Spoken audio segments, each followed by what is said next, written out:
got hit right there. Look at this. I'm trying to do an intro. This dude over here getting hit. He already caught one, by the way. When I was launching my kayak, he throws out there and catches one. He goes, this is what we're fishing for today. Well, today we're fishing for speckled trout. We're doing a couple things. We really want to settle down and figure out how to attack these canals, maybe just a little bit better, each time, right? So I got a bunch of different baits on. As I cycle through them, I'll explain to you why I'm using them and how I'm using them, and hopefully we'll catch some really, really big fish today. The tide's gonna be coming in all day. Right now it's falling, but it's gonna be coming in all day. So I'm expecting them to set up in a particular way. We're gonna see if it works out. And I got 4 different baits. I got the jerk bait is my backup basically, but I'm gonna try to stay away from that one just so I can catch some fish on some other stuff, just to see, right? So, all right, y'all, well, let's get to fishing. So we're working our way down to the spot, reeling it in. There we go.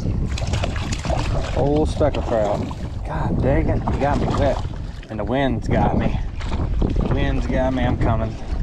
I'm trying to get the hell out of your way. I was just gonna push your bow.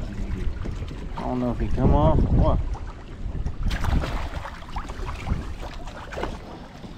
Alright, well, as y'all can see, it's windy today. And there you go. He came off, but I could have landed him if I wanted to. On my way down to certain other canals. So I'm throwing this jerkbait by these docks, off the end of these docks. These fish are sitting by these pilings, ready to ambush bait. And I was just kind of reeling that one back, like half paying attention, and I just got hit. But I'm just gonna work my way down, hit them canals, working with 3 different baits, 4 different baits, and just really dissect the entire canal.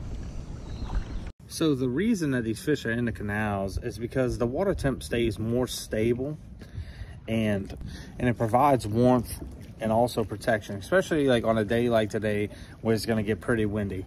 So we want to be in a protected area where we can fish effectively, and the fish like to hang out in the winter time of the year. They will move back and forth between a flat and deep water until it starts warming up consistently. And today, it's gonna happen in this one, I think.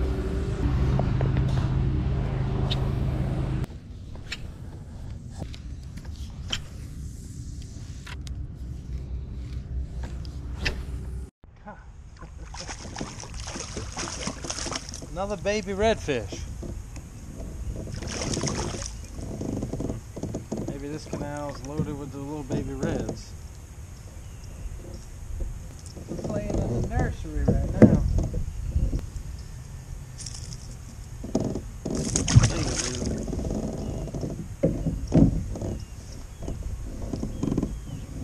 Little red. Okay, and my final bait that I'm using for today is a green lantern Texas eye jig head tied to a loop knot so it doesn't spin as much. And these fish are kind of inactive just for right now, and the wind kind of stopped blowing, so I'm gonna throw this and I'm gonna drag this around on the bottom, kind of like you seen Chris did in the last video. So I'm gonna throw this around, see if I can get one, let it go all the way to the bottom, and then I'm just gonna start dragging it. Just drag it along a little bit, maybe give it a little shake on a slack line, pop it, make that little tail wiggle like that on the bottom. I thought I had different colors with me, but I guess I don't.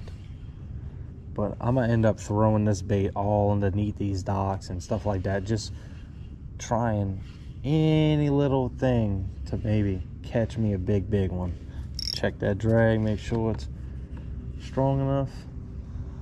Well, catch y'all back when we get a big one. All right, y'all. Well, what I'm gonna start doing is showing y'all the good, the bad, and the ugly. Obviously, this was the ugly. I thought I had the trout catches on camera. I ended up catching 2 or 3 trout and 2 little redfish. Nothing of really any kind of size. Maybe a couple keeper trout, and that was really it.